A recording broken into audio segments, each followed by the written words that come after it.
वंदे पुरुषोत्तमम। सरदा हालदार नाम के एक भक्त ने श्री ठाकुर जी से एक प्रश्न किया कि नाम ध्यान के समय एक जघन्य चिंता मेरे मस्तिष्क में यदि आ जाए तो उस समय क्या करूँगा। श्री ठाकुर जी बोल रहे हैं कि अष्टवृद्धि के विरोधी तथा इष्ट स्वार्थ प्रतिष्ठा के जो प्रतिकूल है उसे ही हम जघन्य कह सकते हैं। आपके निकट जो जघन्य है उसे आप सुष्ट और सुंदर बना सकते हैं यदि उसे अष्टवृद्धि अनुग और इष्ट स्वार्थ प्रतिष्ठा के सहायक बना सकें। जैसे किसी नवयुवती के प्रति आपका अवांछित अनुराग है जो आपके दिल में दबा हुआ है।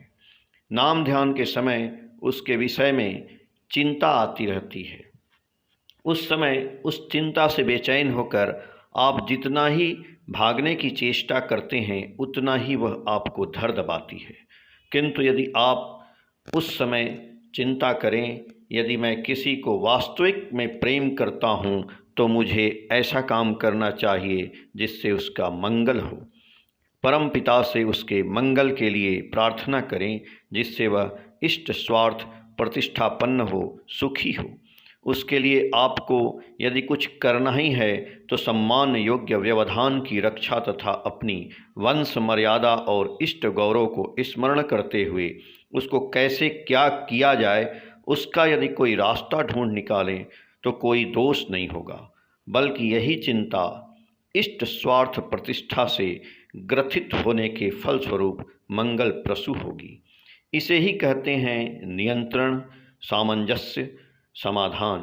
समाधान केवल मस्तिष्क में आने से ही नहीं होगा बल्कि उसे कार्य रूप में मूर्त कर देना है। जैसे किसी व्यक्ति के प्रति आप बहुत गहरा विद्वेष भाव रखते हैं, ध्यान के समय वही चिंता आपको पीड़ित कर रही है।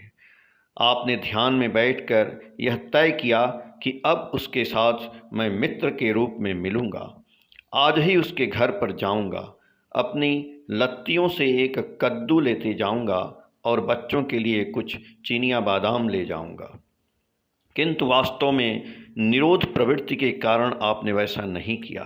मन ही मन आपने सोचा अंदर में विद्वेष नहीं रहना ही काफ़ी है, बाहर से इतना करने की क्या ज़रूरत है। किंतु जेम्स ने कहा है, it is purpose that God looks at and not the intention. Purpose का व्युत्पत्ति अर्थ है सेट फोर्थ, अर्थात क्या उद्देश्य लेकर किस काम में तुम अपने को लगाते हो वही असली बात है, पर तुम्हारे सिर्फ अलस इच्छा की कोई कीमत नहीं। आलोचना प्रसंग खंड 2 से। जय गुरु।